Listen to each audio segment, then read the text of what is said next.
الحمد لله رب العالمين والصلاة والسلام على أشرف الأنبياء والمرسلين وعلى آله وأصحابه وذرياته وأهل بيته أجمعين. أما بعد، فأعوذ بالله من الشيطان الرجيم. بسم الله الرحمن الرحيم. يا أيها الذين آمنوا كتب عليكم الصيام كما كتب على الذين من قبلكم لعلكم تتقون. صدق الله العظيم. وقال رسول الله صلى الله عليه وآله وسلم: من صام رمضان إيمانا واحتسابا غفر له ما تقدم من ذنبه، أو كما قال رسول الله صلى الله عليه وآله وسلم. عزیزان ملت اسلامیہ،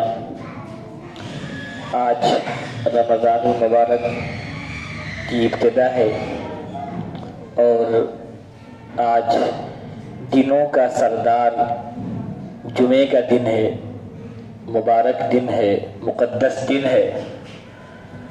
لہذا یہ دن اور مبارک ہو گیا. ایک تو رمضان، پھر جمعہ. اور اللہ کی رحمت یوں ہی رمضان میں بندوں پہ نثار ہوتی ہے. حدیث پاک میں آتا ہے کہ رمضان کا جو پہلا عشرہ ہے، یعنی جو 10 دن شروع کا ہے، وہ اللہ کی رحمت کا ہے. یعنی مومن بندوں پہ اللہ تعالیٰ کی خصوصی رحمت نازل ہوتی ہے.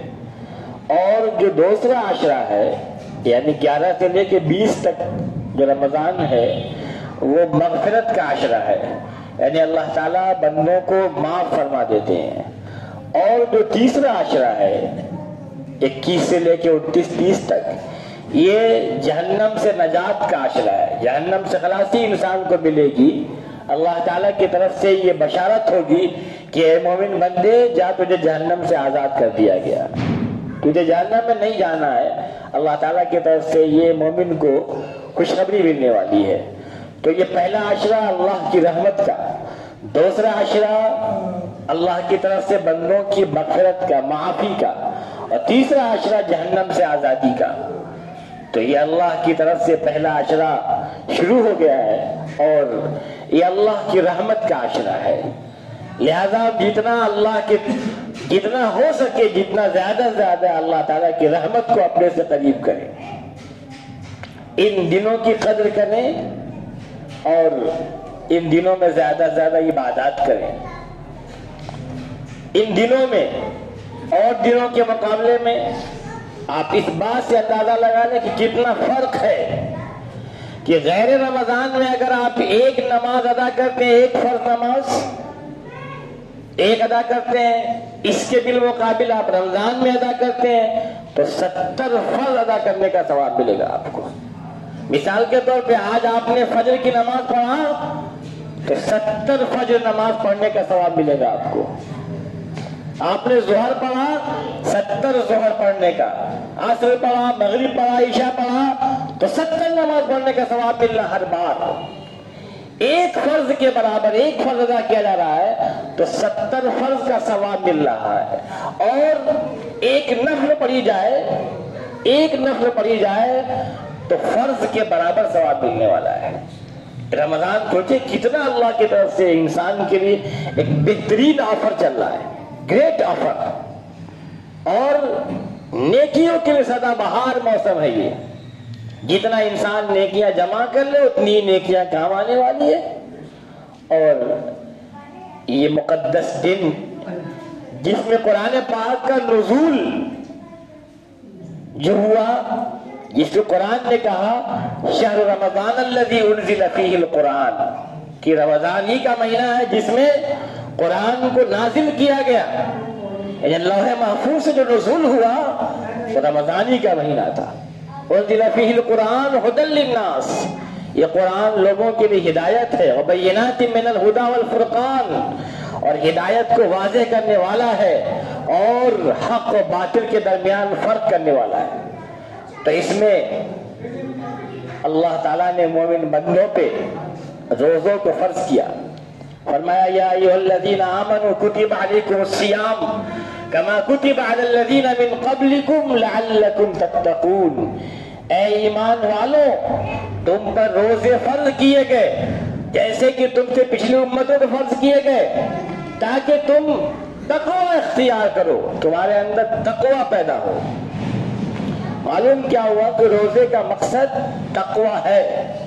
روزہ صرف بھوکے پیاسے کا نام نہیں ہے۔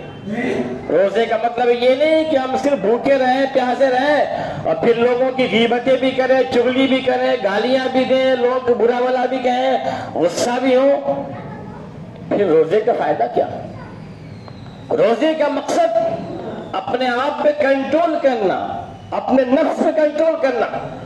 یہاں تک پابندی لگا دی گئی کہ روزے کے وقت میں اپنی بیوی سے ہم بستری بھی جائز نہیں۔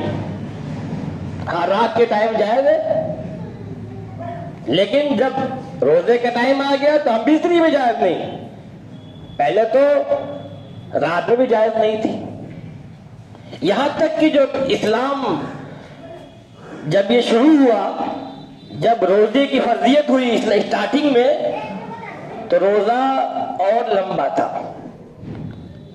اس طرح سمجھیں آپ کہ جب مغرب کے بعد کچھ کھا پی لینے کے بعد یا بغیر کھائے پیے اگر کوئی سو گیا، مغرب کے بعد کوئی سو گیا تو اس کا روزہ پھر شروع ہو جاتا۔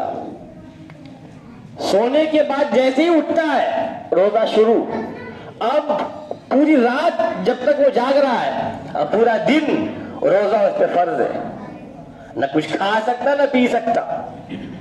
ایک صحابی مزدوری کر کے آئے تھے، بیوی کے پاس آئے، پوچھا کچھ کھانے پینے کے لیے ہے؟ کہا کچھ نہیں ہے، کچھ دیکھتا ہوں انتظام کرتی ہوں۔ وہ انتظام میں لگ گئی۔ ادھر شوہر تھکے مارے تھے، ان کی آنکھ لگ گئی، وہ سو گئے۔ جب بیوی آئی کھانے پینے کا انتظام کر کے اور جلدی جلدی بنا کے شوہر کچھ کھلا دوں تو دیکھا کہ شوہر کی آنکھ لگ گئی ہے۔ اب ان کو بہت تکلیف ہوئی کہ یا اللہ میرا شوہر دن بھر مزدوری کیا، تھک کر کے آیا، روزے کی حالت میں تھا، کچھ کھایا پیا نہیں تھا، اب پھر سو گیا، اس کا روزہ تو پھر شروع ہو گیا۔ اب پورے دن کا بھوکا، پھر پوری رات بھوکا رہے گا، پھر اگلے پورے دن بھوکا رہے گا، روزے پہ روزہ ہو جائے گا۔ تو اب یہ بڑا دشوار ہوا، بڑا مشکل معاملہ ہوا مومنوں کے لیے۔ اسی طرح سے بیوی سے رات میں بھی ہم بستری جائز نہیں تھی روزے کے دنوں میں۔ تو اللہ تعالیٰ نے پھر مومنوں پہ آسانی نازل فرمائی۔ قرآن کریم کی آیت نازل ہوئی، أُحِلَّ لَكُمْ لَيْلَةَ الصِّيَامِ الرَّفَثُ إِلَىٰ نِسَائِكُمْ، کہ تمہارے لیے اپنی بیویوں سے رات کے ٹائم میں، روزے کے دنوں میں ہم بستری جائز ہے۔ هُنَّ لِبَاسٌ لَكُمْ وَأَنْتُمْ لِبَاسٌ لَهُنَّ، تمہاری بیویاں تمہارا لباس ہے تو ان کے لباس ہو، یعنی وہ تمہارے لیے پردے کی چیز ہے۔ اللہ تعالیٰ نے ان کے ذریعے تمہاری خواہشات کو پورا کیا اور ان کی خواہشات کو تمہارے ذریعے پیدا کیا۔ ایک دوسرے کا پردہ ہے میاں بیوی۔ تو اللہ تعالیٰ نے اس کے بعد سے جب وہ صحابی بھوکے تھے، سو گئے، روزہ پھر شروع ہو گیا، تو اللہ تعالیٰ نے پھر مومنوں پہ نرمی نازل کیا۔ نرمی یہ ہوئی کہ اب روزہ سحری کے ٹائم تک، جب تک صبح صادق نہ ہو جائے، جب تک تہجد کا وقت ہے، جب تک جو ہے ختم سحر کا وقت نہ ہو جائے، تب تک انسان کھا پی سکتا ہے۔ پھر جب وہ وقت ختم ہو گیا، اس وقت سے لے کر کے پھر طلوع غروب آفتاب تک، مغرب کا جب ٹائم ہو جائے گا اس وقت تک سے روزہ ہے۔ باقی اس کے علاوہ میں انسان جو بھی چاہے کھائے پیے کھا سکتا ہے۔ تو آسانی کی گئی اس امت پہ، اور اس امت میں 5 چیزیں خاص خصوصیت سے اور نازل ہوئی رمضان میں۔ وہ یہ کہ روزے دار کی منہ کی جو بو ہوتی ہے وہ اللہ تعالیٰ کے نزدیک مشک سے زیادہ پسندیدہ ہے۔ روزے دار کے منہ کی جو بو ہے اللہ کے یہاں مشک سے بھی زیادہ پسندیدہ ہے، اور روزے دار کے لیے پانی کی مچھلیاں تک سے دعائیں کرتی ہیں اور روزے دار کے لیے جنت کو روزانہ سجایا اور سنوارا جاتا ہے۔ اللہ فرماتا ہے جنت سے قریب ہے کہ میرے نیک بندے تمہارے اندر داخل ہوں گے۔ اور چوتھی خصوصیت جو مومن بندوں کے لیے ہے رمضان میں، وہ یہ کہ سرکش شیاطین قید کر دیے جاتے ہیں۔ جو بڑے بڑے شیطان ہوتے تھے، بڑے خطرناک قسم کے شیاطین، ان کو قید کر دیا جاتا ہے۔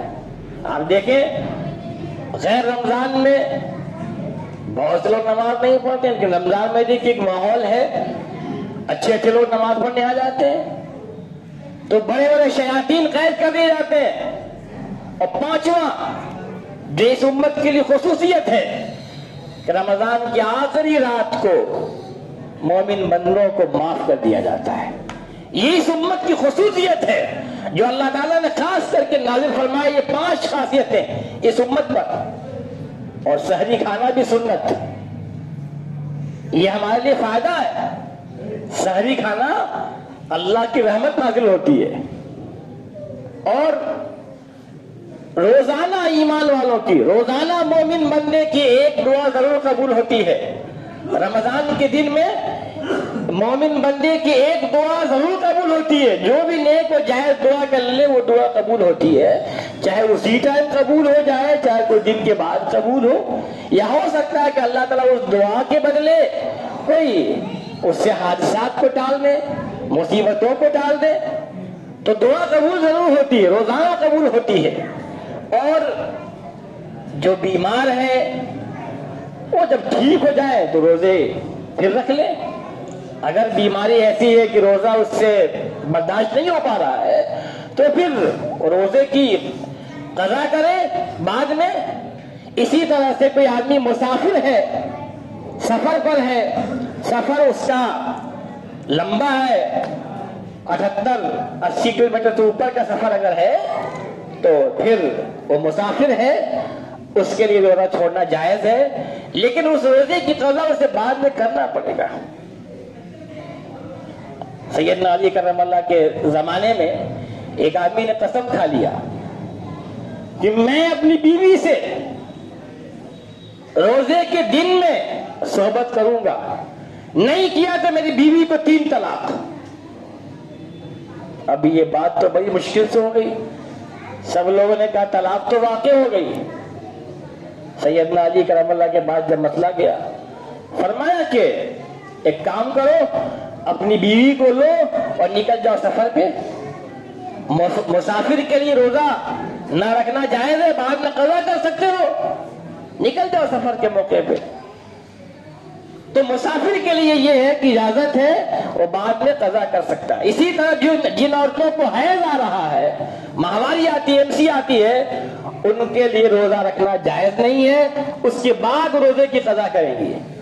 رمضان گزرنے کے بعد جو روزے چھوٹ گئے اس کی قضا وہ بعد میں کریں گی۔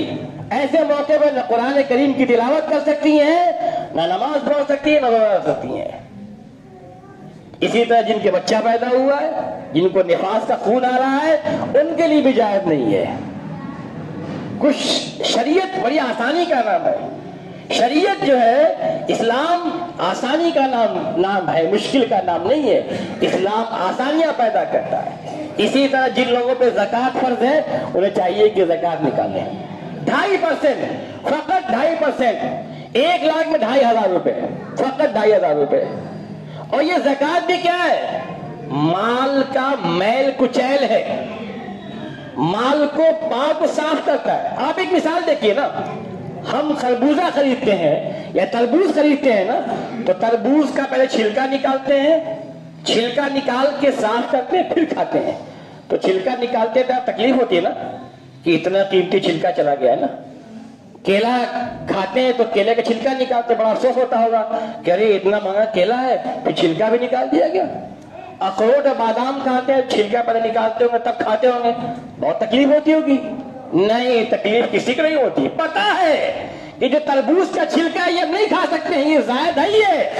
اسی طرح زکوٰۃ کا جو مال ہے وہ مال کا میل کچیل ہے، اس کو نکالنا فرض ہے، اور اس کو نکال دیا جائے گا تو مال پاکیزہ ہوگا اور مال میں اللہ کی رحمت ہوگی، مال میں اللہ کی برکت آئے گی، اس مال کی حفاظت ہوگی، وہ مال چوری نہیں ہو سکتا، وہ مال ڈکیت اس میں ڈاکہ نہیں ڈال سکتی۔ جن مالوں کی زکوٰۃ نکالی جائے گی اس میں اللہ کی رحمت آئے گی، اور جو نہیں نکالتا ہے زکوٰۃ کا پیسہ اس کے لیے بڑی اللہ کی طرف سے وعید آئی ہے۔ فرمایا گیا والذین یکنزون الذهب والفضة ولا ينفقونها في سبيل الله فبشرهم بعذاب أليم۔ جو لوگ چاندی سونا اکٹھا کرتے ہیں اور زکوٰۃ نہیں نکالتے، فرمایا گیا ان کو سخت عذاب کی بشارت دے دیجئے۔ اس لیے بڑی وعید ہے زکوٰۃ کا ادا کرنے والوں کے لیے۔ لہذا اس رمضان میں اگر نکالیں گے تو اور زیادہ ثواب ملے گا۔ زکوٰۃ کو سال جب آپ پہ فرض کبھی بھی نکال سکتے ہیں، لیکن رمضان میں لوگ نکالتے ہیں تاکہ ثواب 70 گنا زیادہ بڑھ جائے ثواب، اس لیے لوگ رمضان میں آپ کو اسے نکالتے ہیں، ورنہ کبھی بھی زکوٰۃ نکال سکتے ہیں۔ اللہ تعالی ہم سب کو صحیح باتوں پہ عمل کرنے کی توفیق عطا فرمائے۔ وآخر دعوانا ان الحمد للہ۔